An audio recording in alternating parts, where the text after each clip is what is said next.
Bagi orang Jawa, Panembahan Senopati dari Mataram dapat dijadikan teladan.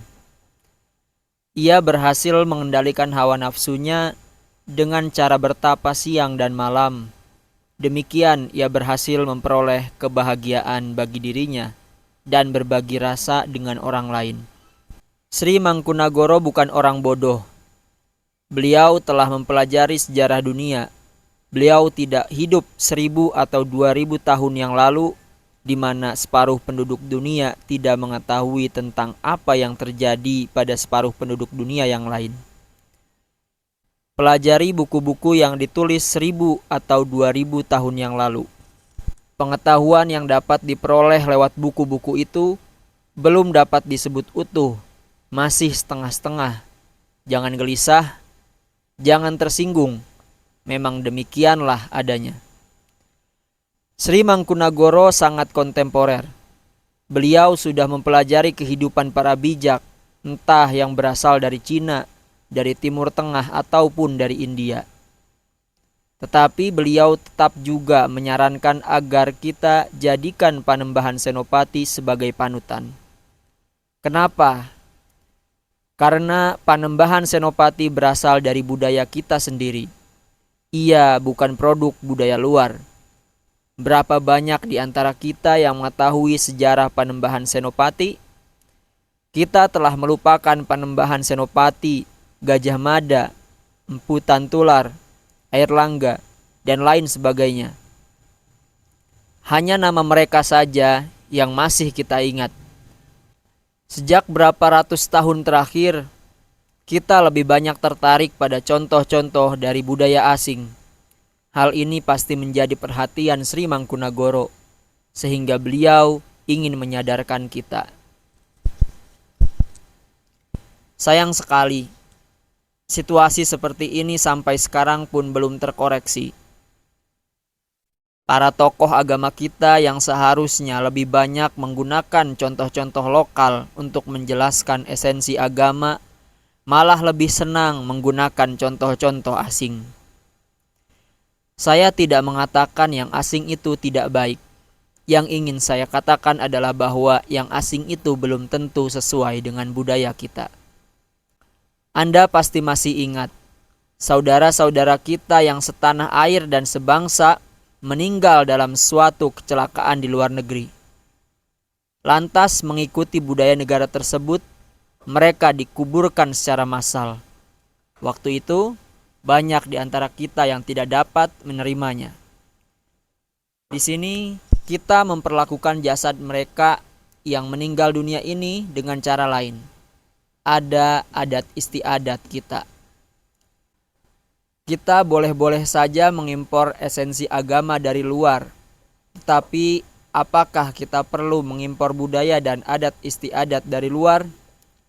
Banyak tokoh yang akan sependapat dengan saya, dengan Sri Mangkunagara, bahwa kita tidak perlu mengimpor budaya asing. Tetapi apa yang masih juga dilakukan oleh tokoh-tokoh ini hanya menunjukkan kemunafikan mereka. Bayangkan, cara berpakaian pun kita impor dari luar. Apakah cara berpakaian manusia Indonesia itu kurang sopan? Apakah Anda harus mengimpor sopan santun dari luar? Anda munafik. Anda membodohi diri sendiri. Anda tidak waras. Anda buta. Pandangan Anda sudah tidak jernih lagi. Anda fanatik. Saya sudah keliling dunia. Dan biarkan saya membuat suatu statement. Kesopanan yang kita temukan dalam budaya kita sendiri belum pernah saya temukan dimanapun. Berapa hari yang lalu, seorang bintang sinetron menyatakan dengan bangga bahwa suaminya telah menerima agama dia. Kebanggaan dia sampai dengan alinea itu masih bisa dipahami dan diterima. Tetapi selanjutnya ia mengatakan bahwa suaminya sekarang lebih fanatik dari dirinya. Bahkan ia sudah memelihara jenggot. Saya betul-betul jadi bingung. Apakah agama dan spiritualitas itu berkaitan dengan jenggot? Lantas bagaimana dengan mereka yang tidak punya jenggot? Apakah keimanan mereka berkurang? Saya sudah tidak tahu lagi. Bangsa kita ini sedang menuju kemana? Kembali ke Panembahan Senopati yang berasal dari Ngeksi Ganda atau Mataram. Ngeksi Ganda berarti mata yang harum. Ini merupakan bahasa kiasan. Mata yang harum adalah mata yang jernih, pandangan yang bersih. Ada yang mengatakan juga bahwa nama Mataram itu terdiri dari dua kata, mata dan harum, yang disatukan menjadi Mataram. Menurut saya, Mataram berasal dari kata matram atau ibu. Sejak zaman dahulu, kita menganggap bumi ini sebagai ibu pertiwi. Ngeksi Ganda merupakan julukan bagi kerajaan Mataram. Pemerintahan yang bersih dan transparan, mungkin demikian maksudnya. Panembahan Senopati berasal dari negara seperti itu. Ia seorang senopati. Ia seorang pengabdi. Ia tidak berperang demi kepentingan pribadi. Apapun yang ia lakukan adalah demi kepentingan rakyat. Ia telah mengendalikan hawa nafsunya sehingga tidak diperbudak oleh panca indera. Ia tidak mementingkan kedudukan, ketenaran, ataupun kekayaan. Yang menjadi perhatiannya hanya bagaimana membuat rakyat lebih bahagia.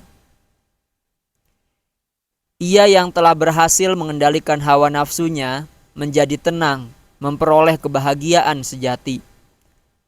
Dan hanya ia yang telah memperoleh kebahagiaan sejati dapat membuat orang lain bahagia. Seorang pejabat yang masih memikirkan kantongnya sendiri tidak bisa membuat rakyatnya bahagia. Seorang penguasa yang masih memilah antara keluarga dan rakyat, dan dengan itu kemudian mementingkan keluarga sendiri, tidak dapat menjadi panutan. Bagi seorang raja, rakyat merupakan keluarga besar dan keluarga sendiri tidak lebih dari rakyat. Dalam suatu pertemuan, ia selalu berendah hati dan berupaya untuk mencapai suatu keputusan yang dapat membahagiakan rakyat.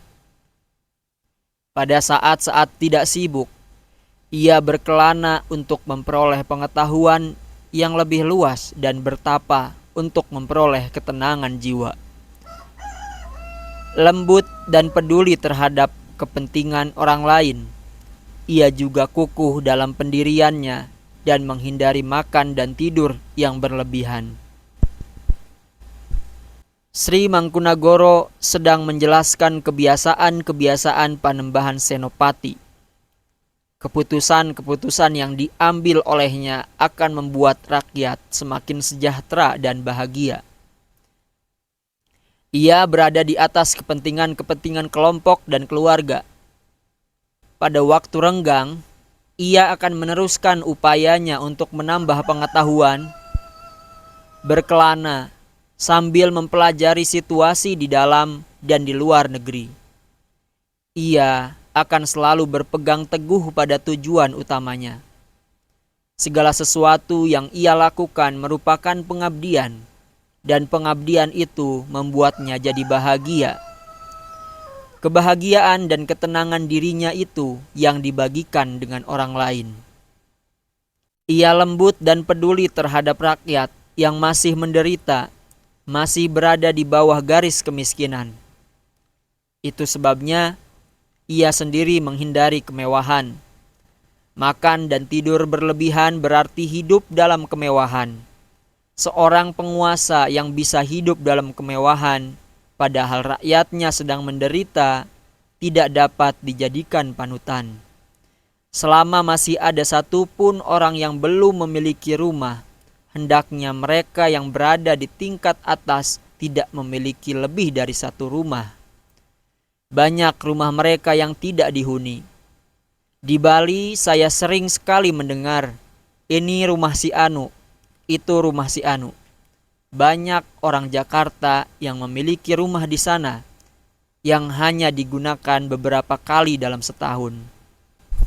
Rumah-rumah itu kosong. Ini merupakan pengkhianatan terhadap kepercayaan rakyat. Sekarang begitu padatnya Bali, sehingga setiap rumah yang dibangun di Bali hanya merusak keindahan pulau itu. Apalagi kalau kita membangun rumah-rumah besar dan mewah, lantas hanya ditempati beberapa kali dalam setahun. Mereka ini tidak peduli terhadap kepentingan rakyat, walaupun mereka menggunakan kata-kata manis di depan rakyat. Perilaku mereka tidak mencerminkan kepedulian mereka. Setiap kali meninggalkan istana, tujuan beliau hanya satu, menyendiri, menyepi di tepi laut untuk mengolah diri. Demikian, kesadaran serta rasa kasih beliau meningkat terus, sehingga pada akhirnya memperoleh tuntunan dari kesadaran tinggi yang dicapainya. Di sini ada beberapa kata yang harus dikupas. Pertama, kata Jalanidi yang biasanya diterjemahkan sebagai samudera atau laut juga merupakan kata kiasan bagi kehidupan. Menyepi atau menyendiri di tepi laut berarti melihat kehidupan ini secara objektif dan seutuhnya. Untuk itu, Panembahan Senopati sering sekali melakukan meditasi di pinggir laut, memisahkan diri dari keramaian dunia dan memandang kehidupan ini sebagai seorang saksi. Menjadi seorang saksi berarti tidak menganggap diri kita sebagai pelaku. Sulit-sulit gampang dan gampang-gampang sulit. Selama kita menganggap diri kita sebagai pelaku, selama itu pula keangkuhan kita masih utuh. Kita tidak akan pernah bisa melihat kehidupan ini secara objektif. Keberhasilan akan menyilaukan mata kita. Kedudukan akan membuat kita buta. Kekayaan akan membuat kita lupa daratan. Apabila berhasil, kita akan menjadi angkuh dan memamerkan keberhasilan kita. Apabila gagal, kita akan mencari-cari kambing hitam. Kita akan menyalahkan pihak lain. Kita akan menyalahkan nasib dan lain sebagainya. Menjadi seorang saksi berarti menerima keberhasilan dan kegagalan dengan senyuman. Keberhasilan tidak akan membuat kita sombong dan kegagalan tidak akan membuat kita kehilangan semangat. Ini membutuhkan latihan. Salah satu latihan yang dianjurkan sejak kurang lebih 10.000 tahun sebelum Masehi adalah melihat, memandang, menatap laut. Anda harus melakukan selama kurang lebih 30 menit. Saksikan gelombang laut. Sesaat ada, sesaat lagi tidak ada. Namun, lenyapnya satu gelombang melahirkan gelombang yang lain. Proses ini berjalan terus. Lautan menyaksikan proses ini. Gelombang lahir dan lenyap dalam dirinya, tetapi ia tidak terpengaruh sama sekali. Setelah menyaksikan proses ini selama kurang lebih 30 menit, duduklah dengan mata dipejamkan. Saksikan pikiran Anda yang muncul dan lenyap, persis seperti gelombang yang baru saja Anda saksikan. Rasakan persamaan antara kedua proses itu. Sadarlah bahwa kematian dan kelahiran, suka dan duka, keberhasilan dan kegagalan, semuanya terjadi dalam kehidupan, tetapi kehidupan itu sendiri tidak terpengaruh. Demikian, kesadaran Anda akan meningkat. Anda akan mulai menyadari mekanisme kehidupan. Kelahiran dan kematian tidak akan menggelisahkan lagi. Keberhasilan dan kegagalan tidak akan membuat Anda terombang-ambing lagi. Anda akan melampaui suka dan duka dan memperoleh ketenangan pikiran, ketentraman jiwa, dan kedamaian hati. Itulah meditasi, itulah samadhi, keseimbangan diri. Orang yang telah mencapai tingkat kesadaran seperti itu sudah tidak dapat membenci siapapun. Kasih akan mewarnai kehidupannya, intuisinya akan berkembang. Wahyu yang selama ini Anda pikir berasal dari luar diri kita, sebenarnya berasal dari keheningan diri kita sendiri. Kata lain yang harus kita kupas adalah diatmika. Diatmika berasal dari kata adhyatmika, yaitu suatu keadaan, suatu tingkat kesadaran yang dapat kita capai. Ada 3 tahap. Pertama, botik atau kesadaran fisik jasmani. Apabila kesadaran kita hanya mencapai tingkat ini, kita akan selalu mementingkan materi. Kita akan selalu terikat pada materi. Pernah saya membaca majalah film. Seorang bintang film mengatakan bahwa sejak ia masuk agama A, rezekinya mulai lancar. Ia juga menjelaskan bahwa karena ia berada dalam lingkungan di mana mayoritas adalah pemeluk agama A, ia pikir dengan memeluk agama A posisinya akan lebih mantap. Saya sangat terkejut membaca pernyataan artis tadi yang katanya pernah meraih pendidikan di luar negeri. Kesadaran dia belum bisa dikategorikan sebagai kesadaran spiritual. Kesadaran dia masih sangat materialis. Ia tengah berupaya untuk meyakinkan diri sendiri. Ia ingin membenarkan keputusannya berpindah agama dengan memberikan alasan yang sangat tidak kuat. Rezeki tidak dapat dijadikan suatu tolak ukur. Besok-besok, apabila posisi dia tergusur oleh pendatang baru, ia bisa saja meninggalkan agamanya yang baru saja ia peluk. Memberikan alasan lingkungan pun hanya menunjukkan betapa tidak yakinnya dia pada diri sendiri. Ia tidak bisa hidup sendiri. Ia tidak bisa mandiri. Ia membutuhkan keramaian. Kepribadiannya belum mekar. Ia belum utuh. Berada pada tingkat ini, kita tidak bisa melepaskan diri kita sepenuhnya dari tarikan-tarikan hawa nafsu. Kita masih terobsesi oleh keduniawian. Materi menjadi begitu penting bagi kita. Kita tidak bisa melihat lebih jauh. Pandangan kita begitu sempit. Kedua, daifik atau kesadaran psikis, energi. Tingkat ini lebih tinggi daripada tingkat sebelumnya. Berada pada tingkat ini, seseorang mulai melihat persamaan antara segala sesuatu yang kelihatannya berbeda. Bentuk fisik kita berbeda, tetapi proses pernafasan kita sama. Bumi di mana kita berpijak sama. Alam ini satu dan sama. Kita akan menyadari bahwa esensi agama itu sama. Berada pada tingkat ini, kita akan sangat terbuka. Sudah tidak perlu pindah agama lagi. Kita bisa mempelajari setiap agama tanpa harus meninggalkan agama kita sendiri. Pada tingkat ini, cinta mulai bersemi. Kita akan mencintai sesama makhluk, bukan hanya sesama manusia. Kita mulai sadar bahwa segala sesuatu itu ciptaan Tuhan yang satu dan sama. Yang terakhir adalah kesadaran spiritual atau adhyatmika. Lapisan kesadaran ini akan membuat kita semakin dekat dengan Tuhan, dengan alam semesta. Kita akan mengalami ekspansi kesadaran. Berada pada tingkat kesadaran ini, Anda sudah menyatu dengan alam semesta. Saya tidak akan bicara lebih banyak tentang tingkat ini. Tingkat ini hanya dapat dirasakan, tidak dapat dijelaskan. Mereka yang belum sampai pada tingkat ini akan menertawakan Anda. Mereka akan mencap Anda murtad, munafik, penganut paham monoisme dan lain sebagainya. Jangan gusar, jangan marah.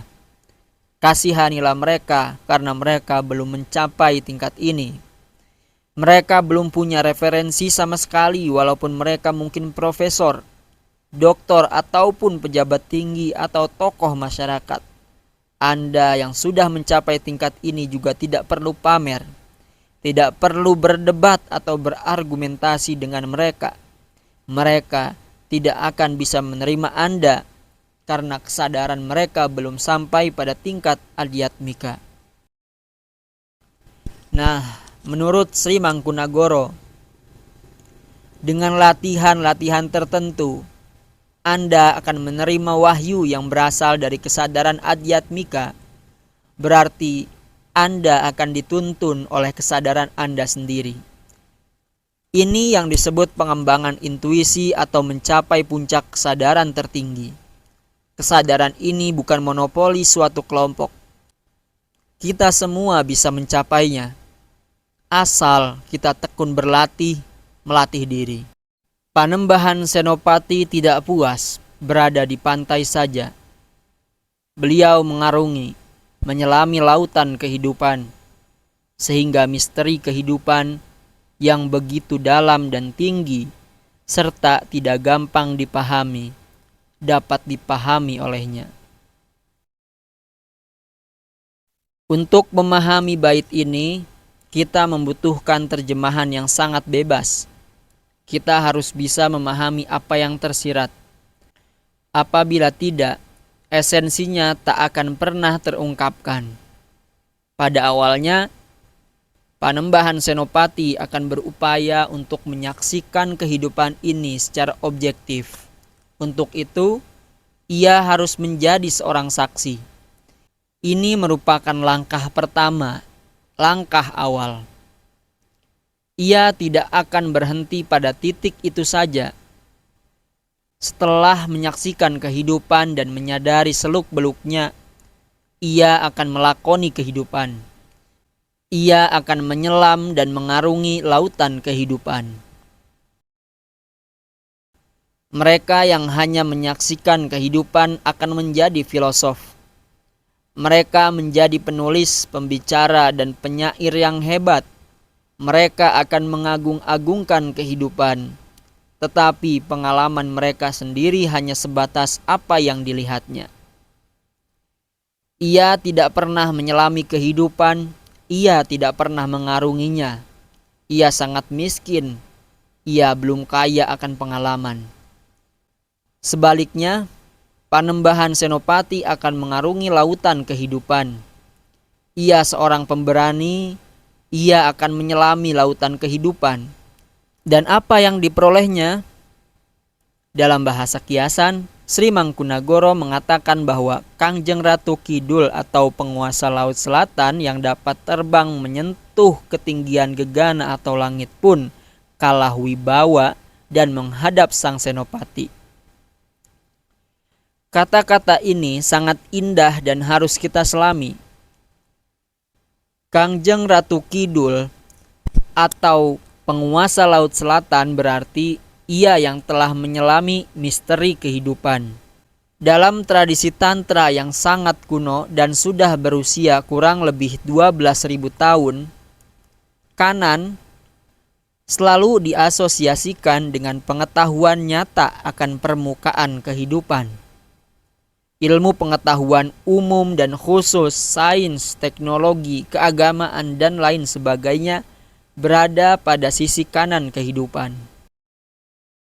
Ilmu-ilmu ini dapat kita pelajari dan kuasai lewat pendidikan.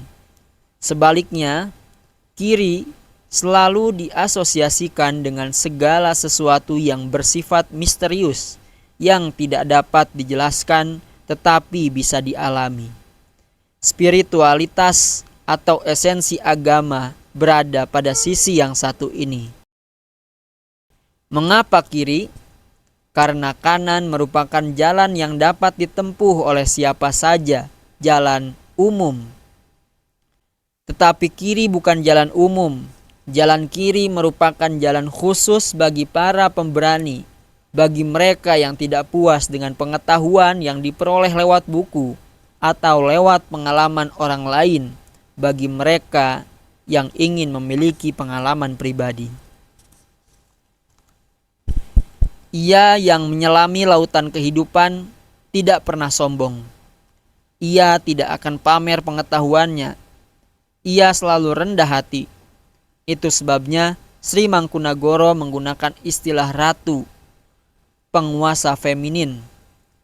Sifat maskulin akan membuat Anda sombong, arogan, dan selalu mendorong Anda untuk memamerkan pengetahuan yang belum tentu Anda peroleh lewat pengalaman pribadi. Sebaliknya, ia yang memiliki sifat feminin tidak demikian. Walaupun pengalamannya sudah sangat dalam bagaikan lautan dan sangat tinggi bagaikan gegana atau langit, ia selalu berendah hati. Semakin saya mendalami Sri Mangkunagoro, semakin saya mencintainya. Jangan tersinggung apabila saya katakan bahwa manusia Jawa yang belum pernah menyelami budayanya sendiri lewat karya-karya semacam Bodhatama sebenarnya tidak dapat dikatakan nasionalis. Saya sangat meragukan kesetiaan mereka terhadap nusa dan bangsa. Budaya Anda ibarat ibu yang mengandung Anda. Apabila Anda melupakan ibu sendiri dan mengagung-agungkan ibu orang lain, apakah Anda patut disebut anak? Kesadaran yang tinggi dan dalam, itulah keperolehan Panembahan Senopati.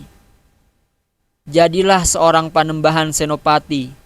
Sayangnya, berapa banyak di antara kita yang masih ingat Panembahan Senopati? Saya ingin memperoleh referensi tentang beliau. Dengan sangat sulit saya memperolehnya, dan itu pun lewat tulisan-tulisan orang asing. Saya harus mengenalnya lewat karya-karya orang asing. Betapa memalukan. Sadarlah, kebiasaan kita mengagung-agungkan segala sesuatu yang berasal dari luar dan menginjak-injak segala sesuatu yang berasal dari budaya sendiri hanya membuktikan betapa tidak warasnya kita ini. Sadarlah, kebiasaan kita mengagung-agungkan segala sesuatu yang berasal dari luar dan menginjak-injak segala sesuatu yang berasal dari budaya sendiri hanya membuktikan betapa tidak warasnya kita ini. Selanjutnya, kesadaran tinggi yang diperoleh beliau lewat ketekunannya itu melekat pada jiwanya. Demikian, beliau menjadi panutan bagi keturunannya. Kesadaran itu pula yang menuntun mereka, sekalipun mereka berkedudukan tinggi, mereka tetap berperilaku mulia.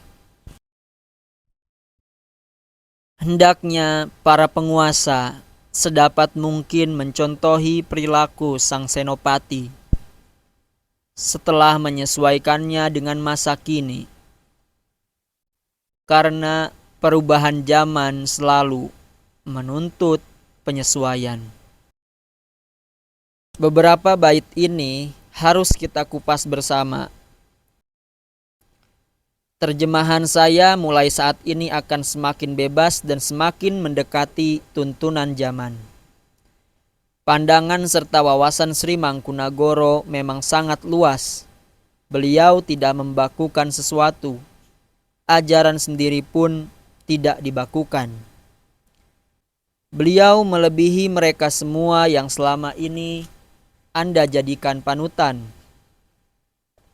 Pandangan beliau tidak sepicik pandangan mereka. Beliau tahu persis bahwa perubahan zaman selalu menuntut penyesuaian. Memang beliau menganjurkan supaya kita mencontohi perilaku sang senopati, tetapi tidak secara membabi buta. Anda perlu menyesuaikannya dengan tuntutan zaman. Berarti apa? Anda harus menyelami kehidupan ini, dan Anda harus mencapai kesimpulan sendiri tentang apa yang menjadi tuntutan zaman. Untuk menyadari terjadinya perubahan zaman pun membutuhkan kesadaran yang sangat tinggi. Panembahan Senopati pun tidak luput dari kesalahan. Sebagai seorang politisi, ia pun tidak sepenuhnya bebas dari obsesi akan kekuasaan. Perilaku Panembahan Senopati pun tidak dapat diikuti secara keseluruhan.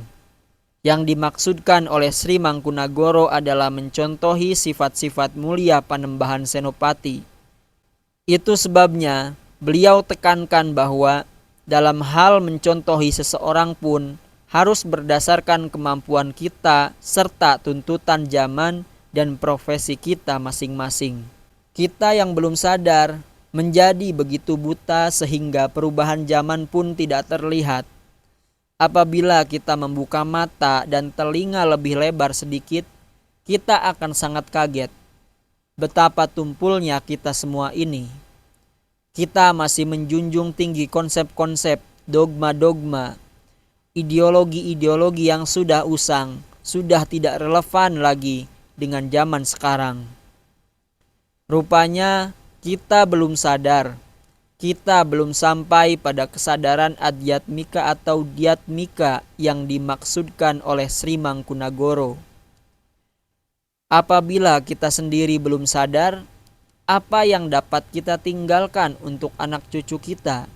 Kita hanya akan meninggalkan kegelapan yang mencekam dan ketidakwarasan yang akan menghancurkan tatanan masyarakat. Jiwa saya, batin saya bersujud sungkem pada Yang Mulia Sri Mangkunagara. Saya orang Jawa dan saya tidak melihat kesalahan apabila seorang putra bersujud di hadapan orang tuanya.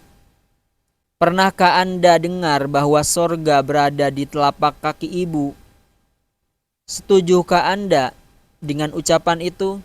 Apabila tidak, semoga Tuhan memaafkan Anda karena Anda tidak sadar akan perbuatan Anda sendiri. Apabila iya, mari kita bersujud dalam hati. Mulai saat ini, saya tidak akan menggunakan nama Sri Mangkunagara lagi. Saya akan memanggil beliau Sri Bhagavan. Ia yang dianugerahi oleh keberadaan, oleh Tuhan, oleh Allah. Jadikan beliau guru Anda, penuntun Anda, pemandu jalan Anda. Anda tidak akan pernah tersesat. Anda akan selalu berjaya. Walaupun tidak sepenuhnya ia yang hidup dalam kesadaran lebih baik daripada mereka yang hidup tanpa kesadaran. Namun yang terjadi saat ini tidak demikian. Generasi muda saat ini berupaya untuk meniru para rasul, para utusan Allah. Mereka pergi ke tempat-tempat ibadah dengan harapan memperoleh peningkatan kedudukan dan lain sebagainya tanpa kerja keras. Sri Bhagavan menampar kita. Banyak orang yang begitu tersinggung dengan ucapan-ucapan beliau, sehingga sering sekali melewatkan bait ini. Beliau memberikan cermin kepada kita sehingga kita dapat melihat noda-noda pada wajah kita. Sri Bhagavan menggunakan kalimat aurip tanpa prihatin yang harus diterjemahkan sebagai hidup tanpa kesadaran. Sri Bhagavan menggunakan kalimat urip tanpa prihatin yang harus diterjemahkan sebagai hidup tanpa kesadaran. Istilah-istilah prihatin, waspada, waskita, dan lain sebagainya harus diterjemahkan sebagai kesadaran.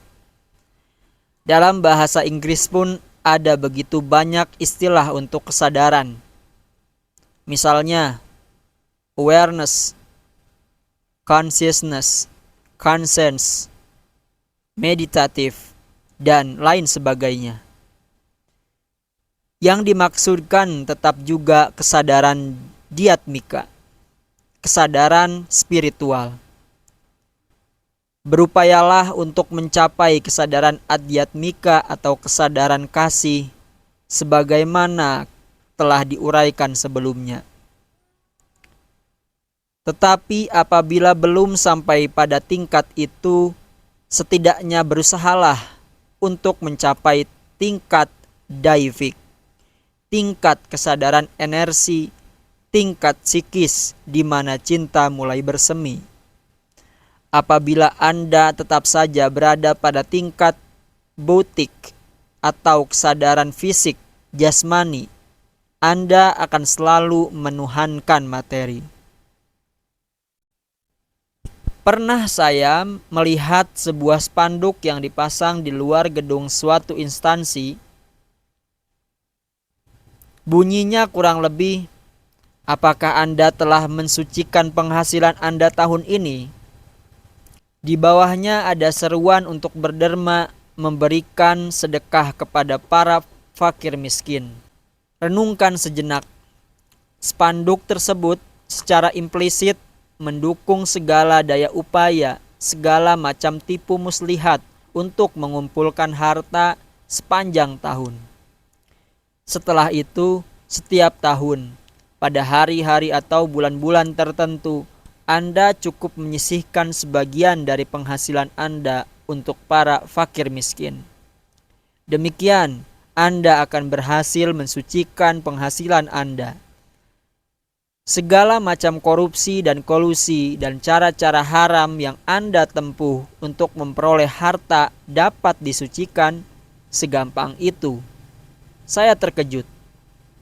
Apa yang dapat saya katakan? Ini jelas-jelas merupakan pengaruh dari budaya-budaya asing yang sudah mulai ditinggalkan oleh para pewaris budaya itu sendiri.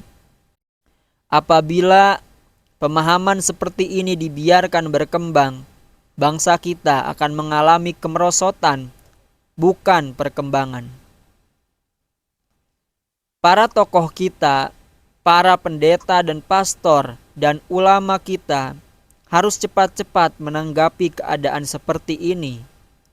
Kita harus menelusuri slogan tersebut berasal dari siapa, merupakan ide siapa. Orang itu harus diberi pemahaman yang benar tentang spiritualitas dan esensi agama. Instansi-instansi yang terkait harus lebih teliti sebelum menerima suatu ide untuk dijadikan slogan, moto, ataupun seruan bagi masyarakat umum. Hal lain yang ditekankan oleh Sri Bhagavan adalah kemunafikan kita. Jumlah mereka yang mengunjungi tempat-tempat ibadah memang meningkat terus. Tetapi bagaimana dengan penghayatan mereka? Bagaimana dengan peningkatan kesadaran mereka? Saat ini seruan Sri Bhagavan menjadi semakin relevan. Kita beribadah untuk apa? Untuk mensyukuri apa yang telah kita peroleh, atau untuk mengemis sesuatu yang kita inginkan terjadi lewat mukjizat, bukan lewat jerih payah sendiri? Saya sudah berulang kali mengatakan hal ini. Sekali lagi, saya tekankan kembali, para penceramah pada acara-acara televisi kita harus diberi pemahaman tentang esensi agama dan spiritualitas. Selama ini, rupanya mereka hanya menyentuh kulit agama saja. Setiap kali menyampaikan seruan agar umat beragama lebih rajin beribadah, mereka hanya memberikan harapan akan pahala-pahala dan ganjaran-ganjaran saja. Kasih terhadap Tuhan, terhadap sesama makhluk, bukan sekadar sesama umat atau sesama manusia, tidak pernah mendapatkan tekanan yang cukup. Kasih tanpa syarat hampir tidak pernah disinggung. Apabila kasih pun dengan syarat, apabila kasih pun dengan pamrih, apa bedanya antara kasih dan dagang? Tanpa menghiraukan esensi agama, mereka hanya bergulat pada tingkat syariat. Kunjungan mereka ke tempat-tempat ibadah hanya merupakan pameran belaka. Pembacaan kitab-kitab suci pun hanya untuk memamerkan suara mereka. Dalam setiap agama, kita akan menemukan hukum-hukum, peraturan-peraturan, ritual-ritual atau syariat yang sangat indah dan harus dijalankan. Namun, hendaknya kita tidak berhenti pada tingkat itu. Sambil menjalankan peraturan agama atau syariat agama masing-masing, kita juga harus berupaya memahami esensi agama itu sendiri. Tanpa adanya pemahaman tentang esensi atau intisari agama, tidak akan terjadi penghalusan dalam kepribadian kita. Tidak akan terjadi peningkatan kesadaran dalam diri kita. Peraturan-peraturan atau ritual-ritual agama itu justru untuk mengantar kita ke tahap berikutnya, yaitu spiritualitas, kesadaran tertinggi, atau alam kasih. Sayang sekali, keadaan kita saat ini tidak jauh lebih baik daripada keadaan pada zaman Sri Bhagavan. Kita masih sibuk mengadakan kontes pembacaan kitab-kitab suci tanpa menyelami esensinya. Kita berhenti pada satu terminal. Kita sedang jalan, bahkan sedang lari, tetapi hanya di tempat. Belum ada kemajuan yang berarti. Pernah saya mendengar seorang tokoh lewat layar televisi. Kurang lebih, beliau mengatakan bahwa kita harus membudayakan agama, jangan mengagamakan budaya. Tokoh ini patut dikasihani. Beliau masih tidak dapat melihat esensi agama itu sendiri. Agama berkembang dari budaya. Budaya-budaya tertentu melahirkan agama-agama besar kita. Budaya itu ibarat akar agama. Agama adalah batang pohon yang berkembang lewat spiritualitas, berbuah lewat kesadaran. Bagaimana Anda bisa memisahkan budaya dari agama atau agama dari spiritualitas? Berhenti memilah-milah. Pahamilah proses ini. Jangan menuhankan budaya, jangan pula menuhankan agama. Ketahuilah bahwa semuanya itu merupakan anak-anak tangga untuk mencapai kesadaran tertinggi, untuk mencapai tujuan utama kita yang satu dan sama, Tuhan, Allah, Widi, Buddha, sebutan apapun yang Anda berikan kepadanya. Jangan memaksa dirimu untuk meniru perilaku seorang nabi. Sebagai orang Jawa, sifat dasarmu sudah berbeda, dan sebenarnya kau tidak dapat meniru siapapun. Jangan sombong ataupun mengharapkan pujian. Apabila kau berpegang teguh pada apa yang telah kau sadari selama ini, itu pun sudah cukup untuk memperoleh karunia Allah. Sri Bhagavan harus mengutarakan apa yang ia yakini. Ada wahyu yang menyatakan bahwa para pemeluk-pemeluk agama lain, bahkan para sabiin pemuja cahaya pun akan diterima ibadahnya apabila mereka percaya pada Allah dan beramal saleh. Yesus pun mengatakan demikian. Krishna menyatakan bahwa jalan apapun yang ditempuh oleh manusia akan mengantarnya kepada Tuhan. Buddha berbicara tentang pencerahan atau kesadaran tertinggi bukan hanya bagi umat manusia, tetapi bagi makhluk-makhluk lain juga. Nampaknya para tokoh kita sekarang ini belum sempat menghayati nilai-nilai keuniversalan yang terdapat dalam setiap agama. Mungkin mereka masih sibuk mendalami bagian-bagian lain. Sudah tiba waktunya mereka menyelami agama mereka lebih dalam lagi. Jadilah diri Anda sendiri, tidak perlu meniru orang lain. Bagaimana kita bisa meniru orang lain? Watak kita berbeda. Kepribadian kita berbeda. Sadarilah, hayatilah esensi agama, dan yang lebih penting lagi, melakoni apa yang telah kita hayati selama ini. Atribut-atribut luar tidak perlu ditiru. Kepribadian orang lain tidak dapat ditiru. Dengan segala hormat pada para nabi, para rasul Allah, para mesias dan avatar dan Buddha, hendaknya kita sadari bahwa mereka berasal dari masyarakat yang memiliki tatanan sosial yang berbeda. Zaman mereka berbeda sehingga kelahiran mereka sebagai manusia menuntut perilaku yang berbeda pula. Berupaya meniru mereka hanya akan mengkerdilkan jiwa kita. Tidak akan terjadi perkembangan yang diinginkan. Tidak akan terjadi pemekaran diri. Dan dalam hal meniru pun, kita tidak akan pernah bisa meniru mereka 100%. Dengan cara itu, kita tidak dapat hidup sebagai manusia yang utuh. Sebagai manusia dengan segala keterbatasannya, sebaiknya kau menunaikan kewajibanmu dengan penuh kesadaran, sesuai dengan kemampuan serta keahlianmu. Demikian pendapatku, seorang bodoh yang tidak sepenuhnya menguasai bahasa Jawa, apalagi bahasa asing, namun tetap memberanikan diri untuk menyampaikan ajaran-ajaran ini kepada kalian. Begitu rendah hatinya Sri Bhagavan, beliau mengakui keterbatasannya. Namun pada saat yang sama, secara implisit beliau juga mengingatkan kepada kita semua bahwa memamerkan penguasaan bahasa asing, mengutip dari kitab-kitab suci, tidak akan banyak membantu apabila kita tidak menyadari esensi agama.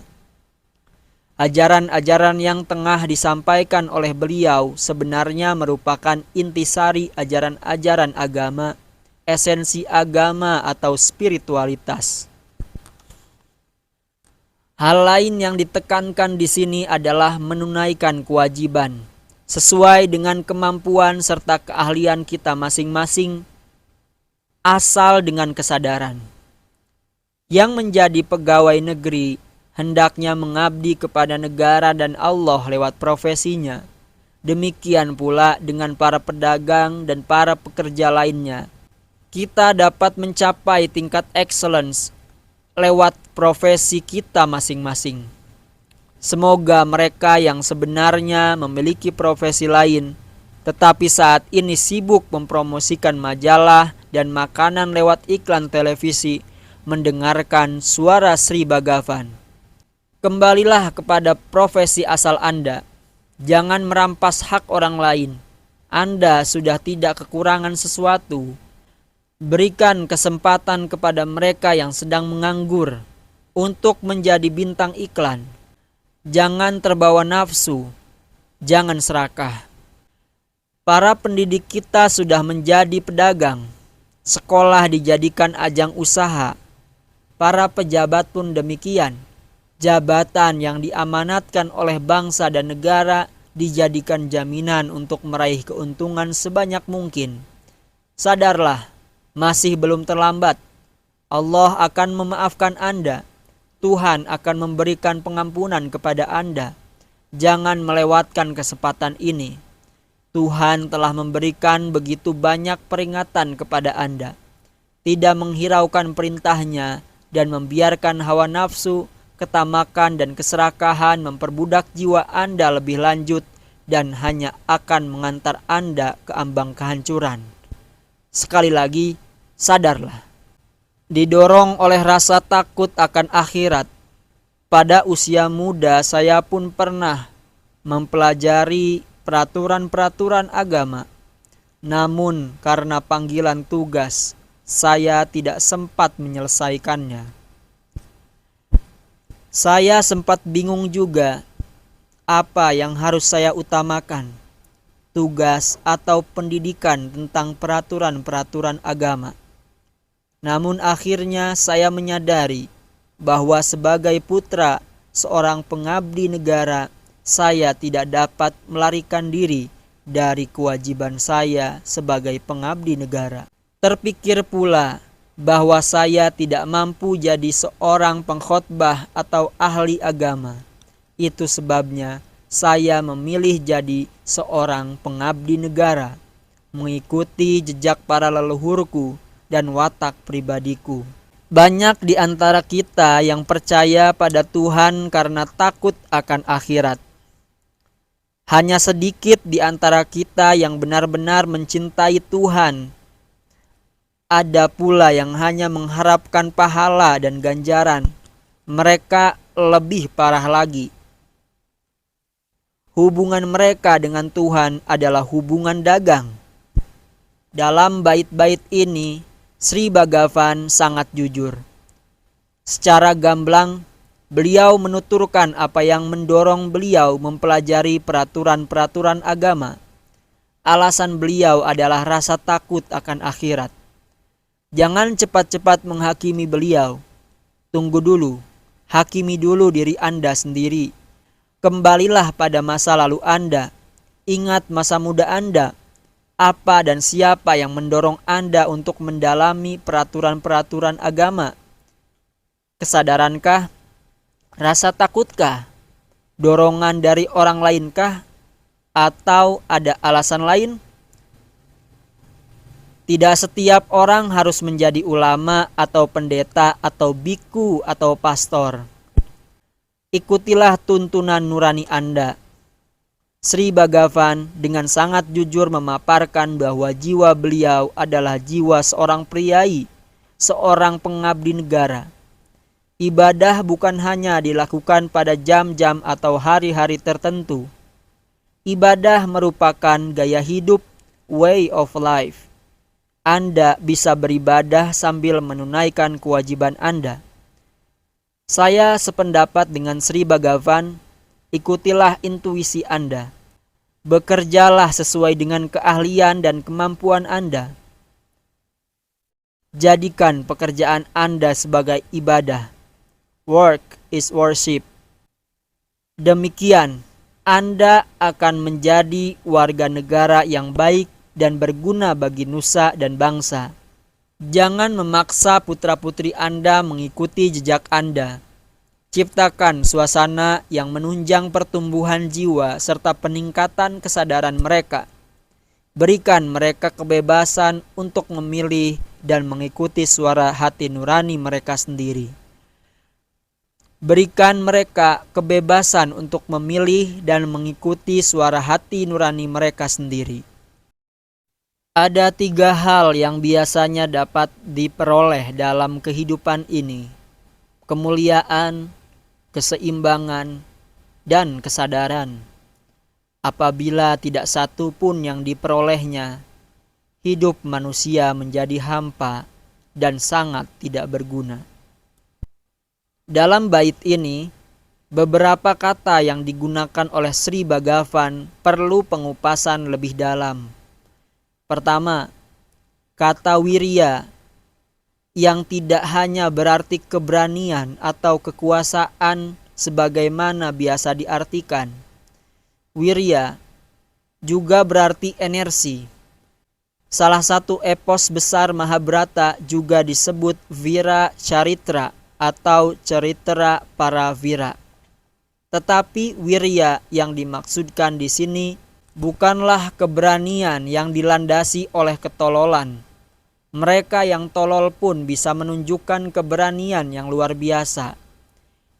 Ia yang tidak disiplin di jalan, main ngebut-ngebutan dan melecehkan rambu-rambu lalu lintas, bisa saja menganggap dirinya seorang pemberani. Saya akan menganggapnya tolol. Ketololan dia bahkan sangat membahayakan dirinya sendiri dan orang lain. Ini tidak dapat disebut wirya. Wirya juga tidak dapat diterjemahkan sebagai kedudukan belaka, karena ia yang tolol, yang tidak peduli terhadap peraturan lalu lintas, yang berbahaya pun bisa saja menduduki posisi teratas. Apakah ia dapat disebut vira atau seorang pemberani? Apa yang dilakukan oleh seorang pembalap mobil atau motor? Apa yang ia peroleh dari balapan itu? Sirkuit balap mengorbankan begitu banyak orang yang terpaksa harus digusur atas nama pembangunan. Lantas, orang-orang tertentu pada hari-hari tertentu melibatkan diri mereka dalam suatu permainan yang tidak berarti sama sekali. Hanya untuk medali, hanya untuk hadiah dalam bentuk materi, uang, hanya untuk menjadi bahan berita. Apa yang tengah kita lakukan? Kita gila nama, kita gila harta. Tetapi harus kita akui pula bahwa permainan seperti itu membutuhkan keberanian yang luar biasa. Walaupun keberanian itu berlandaskan ketololan kita sendiri, apa yang ingin kita buktikan? Keberanian seperti ini belum bisa disebut wirya. Wirya adalah keberanian yang berlandaskan kemuliaan. Membela negara dan bangsa dari serangan musuh, membela rakyat dari kekuasaan yang korup bisa disebut wirya. Namun, di situ pun Anda harus sangat berhati-hati. Yang tengah Anda bela itu rakyat atau kepentingan suatu kelompok atau bahkan kepentingan pribadi. Keberanian yang mendorong Anda untuk bertindak demi sesuatu yang mulia, itulah wirya. Keberanian semacam itu yang dimaksudkan oleh Sri Bhagavan. Itu pula sebabnya saya menerjemahkan semangat Sri Bhagavan di balik penggunaan kata wirya bukan sekadar kulitnya saja. Kemuliaan semacam itu yang harus dicari oleh manusia, yang dapat diperoleh oleh manusia. Kata kedua adalah arta atau artha, yang biasanya diterjemahkan sebagai kekayaan. Sebenarnya artha juga berarti makna. Arti lain dari kata artha inilah lebih dekat dengan semangat Sri Bhagavan. Berikan makna pada kehidupan Anda. Kelahiran Anda tidak bermakna sama sekali apabila Anda tidak memberikan makna pada kehidupan Anda. Binatang pun lahir dan mati. Anda pun lahir dan kelak akan mati. Di mana letak perbedaannya? Ada yang lahir dalam keluarga miskin, ada yang dalam keluarga kaya, tetapi tujuan akhirnya tetap juga sama, kematian. Sebenarnya, alam ini tidak hanya membekali diri Anda dengan badan berbentuk manusia, dengan mekanisme tubuh yang fungsional, tetapi juga dengan potensi pertumbuhan dan pengembangan yang luar biasa. Potensi diri ini bisa jadi rahmat, bisa juga jadi laknat, bisa jadi karunia, bisa juga jadi kutukan. Kenapa demikian? Karena potensi yang Anda miliki ini punya begitu banyak sisi, dan setiap sisi harus dikembangkan. Ada begitu banyak arena di mana perkembangan dapat terjadi, antara lain arena fisik, psikis, mental, emosional, intelektual, spiritual, finansial, dan sosial. Sebenarnya masih banyak lagi yang lain. Apabila Anda hanya berhasil mengembangkan satu arena saja, hidup Anda akan pincang. Hanya kekayaan saja tidak menjamin kebahagiaan. Sederet penyakit akan membuat hidup Anda menjadi neraka. Hanya kesehatan saja tidak akan membantu banyak. Tanpa sarana-sarana penunjang, tetap juga hidup tidak akan dapat dinikmati. Yang dibutuhkan adalah pengembangan setiap potensi yang kita miliki. Bukan hanya itu, tetapi juga keseimbangan antara potensi yang satu dengan yang lain. Dan itu pula sebabnya saya menerjemahkan kata artha sebagai keseimbangan. Kata ketiga adalah winasis, yang jelas-jelas tidak dapat diterjemahkan sebagai kecendikiaan atau pengetahuan. Wasis, waskita, dan sekarang winasis, kata-kata ini sinonim dan harus diterjemahkan sebagai kesadaran yang tidak dapat diperoleh lewat pengetahuan, tetapi harus lewat pengalaman. Saya harus memberikan satu contoh dari kehidupan saya sendiri. Salah seorang bos saya memulai karirnya sebagai seorang pedagang. Didukung oleh beberapa rekannya, ia mendirikan pabrik tekstil. Lantas, ia mulai merintis suatu industri di bidang lain. Saat itu dia mengangkat seorang ahli perbankan sebagai Chief Executive Officer di corporate office-nya. Pengangkatan itu sebenarnya tidak dibutuhkan. Bahkan pada saat itu dia belum juga membutuhkan corporate office. Namun bagaimanapun juga bos adalah bos, siapa yang bisa menantangnya? Ternyata CEO yang diangkat ini bukan orang lapangan. Dan pada tahun-tahun 1970-an yang masih dibutuhkan di Indonesia adalah orang lapangan, bukan para CEO. Ia tidak berhasil. Bukan salah dia. Ia orang yang pintar dan baik tetapi tidak tepat untuk posisinya. Lagi pula saat dan tempat tidak mendukung dia. Di atas segalanya, ia belum memiliki pengalaman konkret tentang negara dan budaya Indonesia. Keputusan-keputusan yang diambil olehnya justru mulai merugikan perusahaan. Si bos juga mulai menyadari hal itu tetapi masih tetap arogan. Bagaimana mengaku kalah? Bagaimana ia harus menyatakan keputusannya mengangkat CEO tadi ternyata salah? Ia masih enggan memutuskan hubungan kerja dengan CEO itu. Ia pernah menariknya dari suatu lembaga keuangan asing yang berkantor pusat di New York. Setelah diberikan janji-janji muluk, ia merasa malu. Ia menjadi sangat subjektif. Setelah perusahaannya mulai rugi besar-besaran, terpaksa akhirnya si bos harus juga mengambil keputusan untuk mengubah kembali seluruh sistem kerja dan mengeluarkan CEO tadi. Tetapi bos saya yang satu ini berulang kali melakukan kesalahan yang sama. Apabila ia bertemu dengan orang-orang yang punya embel-embel doktor, profesor, dan master di belakang dan di depan nama mereka, ia akan lupa kegagalan-kegagalannya pada masa lalu. Ia akan memperkerjakan mereka dan sejarah yang sama akan terulangi lagi. Saya mulai menganalisis bos saya. Ternyata pada dasarnya jiwanya tetap pada jiwa pedagang. Ia tidak pernah bisa berbagi kekuasaan apalagi melepaskannya. Ia sangat otoriter. Selain itu, ia juga pernah melewati masa kecil yang penuh dengan penderitaan. Ayahnya meninggal sewaktu ia masih kecil sekali. Biaya kehidupan dia dan ibunya ditanggung oleh salah seorang paman. Ia tidak pernah menyelesaikan sekolah dasar, padahal mungkin memiliki hasrat untuk melanjutkan sekolahnya. Semuanya itu membentuk kepribadiannya. Apabila melihat seseorang yang berpendidikan tinggi, ia menjadi gelisah. Obsesi dia untuk meraih pendidikan sewaktu masih kecil masih membutuhkan pelampiasan. Obsesi itu berubah menjadi amarah.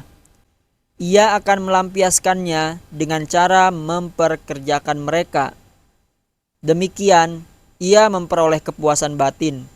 Ia senang bahwa bisa menggaji mereka yang berpendidikan tinggi, walaupun ia sendiri tidak berpendidikan tinggi.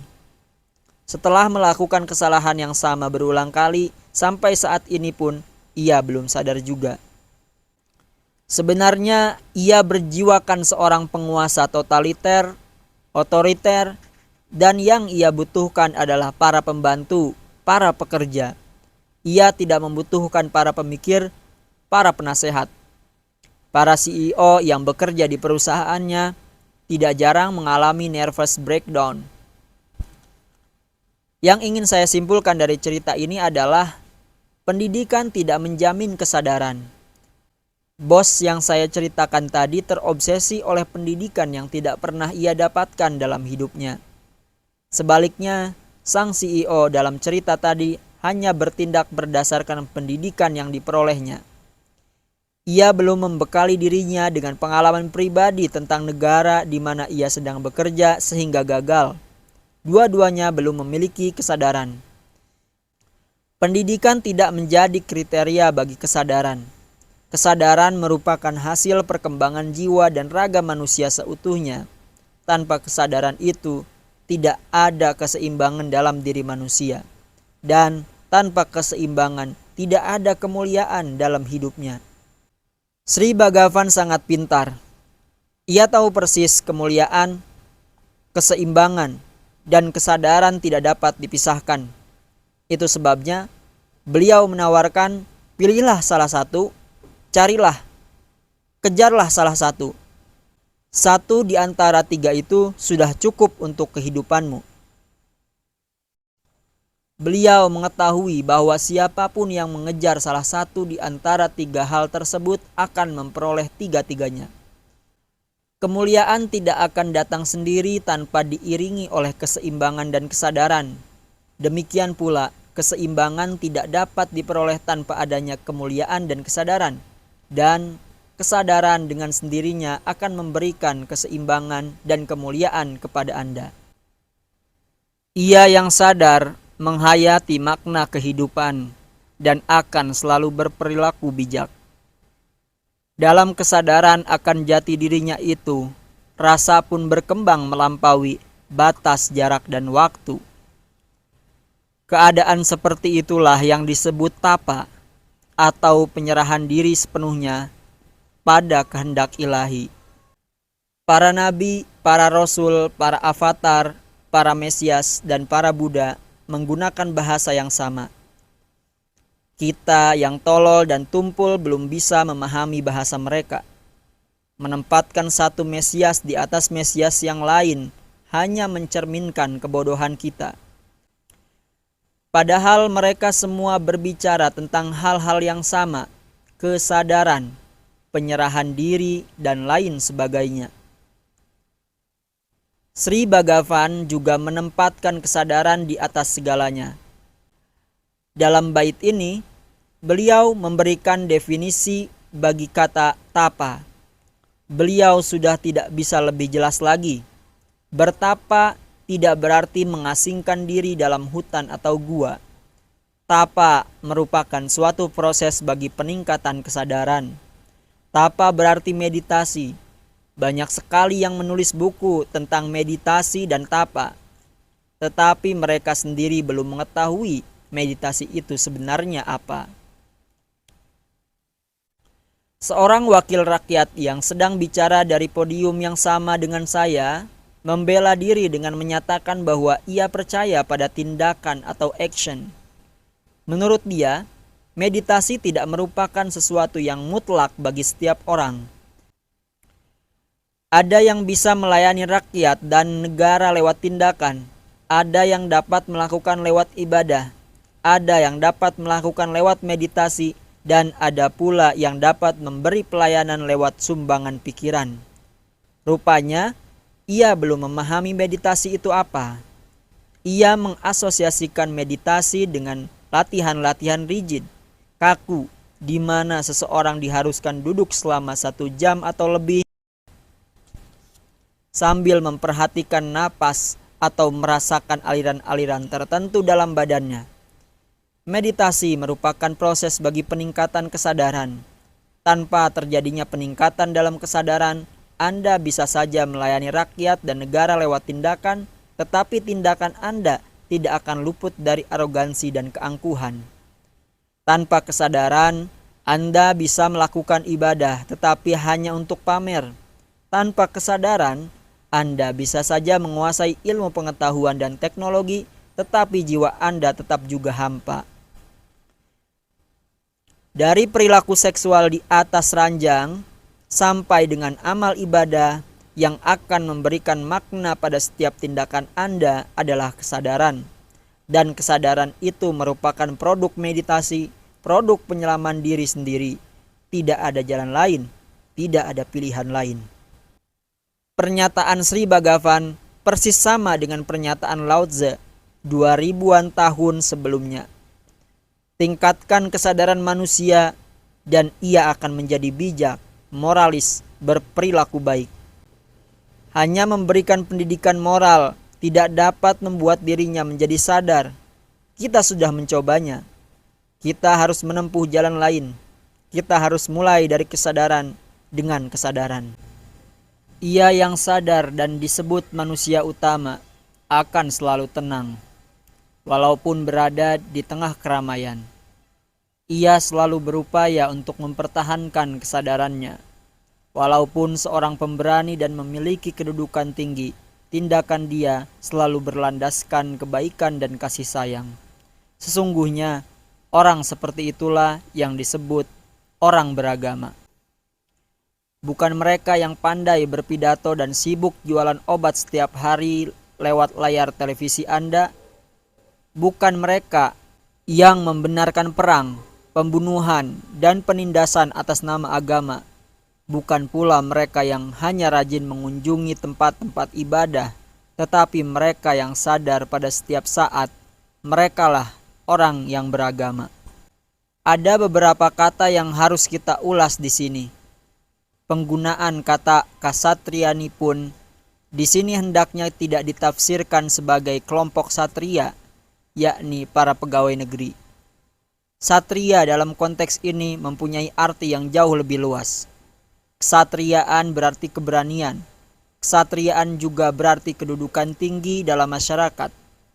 Penggunaan kata satria di sini berkaitan dengan sikap manusia yang telah memperoleh kesadaran. Ciri-ciri khas seorang satria yang diberikan oleh Sri Bhagavan harus kita perhatikan. Pertama, ia dapat mengendalikan dirinya pada setiap saat dalam keadaan apapun.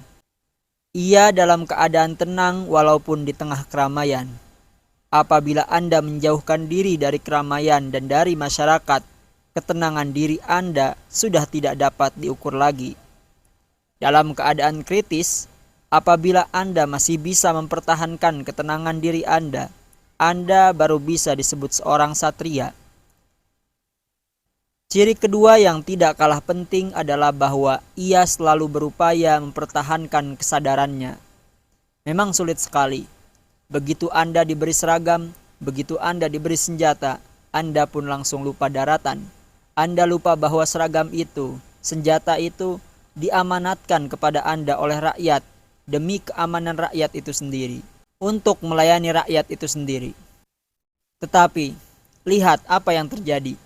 Mereka yang seharusnya melayani masyarakat justru menjadi lebih galak. Ciri ketiga, perilaku dia berlandaskan susila dan anuraga. Susila atau susila bisa diartikan sebagai tindakan yang bijak. Ia yang berperilaku baik disebut susil, dan anuraga atau anurag berarti kasih. Tidak sekadar cinta tetapi kasih sayang. Menganggap orang lain bagian atau anu dari dirinya sendiri, itulah anurag. Mereka yang kebetulan berada di tingkat atas harus menyadari bahwa tanpa adanya orang-orang di bawah, ketinggian mereka tidak berarti sama sekali. Mereka yang berada di bawah memang berada di bawah. Mereka bisa hidup tanpa Anda, tetapi Anda tidak dapat mempertahankan ketinggian Anda tanpa mereka. Kedudukan Anda, posisi dan jabatan Anda, semuanya merupakan amanat bahwa pemberian dari mereka yang berada di bawah. Menyadari hal ini akan menimbulkan kasih dalam diri Anda. Tanpa adanya kesadaran semacam ini, Anda akan menjadi sangat arogan, sangat angkuh. Sri Bhagavan masih belum puas dengan apa yang beliau katakan. Ia harus menekankan lagi, sebenarnya orang seperti itulah yang patut disebut orang yang beragama. Namun, anak-anak muda masa kini sudah meninggalkan ajaran-ajaran luhur. Mereka mengikuti kehendak sendiri, bahkan melecehkan segala sesuatu yang kuno. Mereka sudah senang apabila berteman dengan para cendekiawan yang dianggapnya sudah pandai. Berikut ini ajaran-ajaran yang menunjang terjadinya peningkatan pada kesadaran. Seolah-olah Sri Bhagavan sedang berbicara dengan Anda dan saya. Jurang waktu lebih dari 100 tahun yang memisahkan kita dari beliau sepertinya tidak ada lagi. Generasi muda saat kini pun demikian. Warisan budaya dilupakan. Dengan menggunakan dalil penjernihan dan pemurnian agama dari pengaruh adat dan budaya, mereka sebenarnya sedang memotong akar mereka sendiri. Tanpa adanya akar budaya dan tradisi dan adat itu, mereka akan tumbuh tetapi menjadi bonsai. Mereka akan menjadi manusia kerdil berwawasan sempit, dan berpikiran picik. Manusia Indonesia harus diselamatkan. Budaya asal Indonesia harus dibangkitkan kembali. Tanpa adanya akar itu, bangsa Indonesia tidak akan pernah menjadi besar. Kita melupakan budaya sendiri dan apa yang kita lakukan? Kita mengimpor budaya asing. Kita malu menggunakan jarit dan kain dan mengimpor jubah-jubah dari negara-negara asing. Upaya untuk mengerdilkan bangsa yang telah berjalan selama puluhan tahun terakhir ini mestinya segera berhenti. Mereka yang sedang kita tiru tidak memiliki sesuatu yang lebih.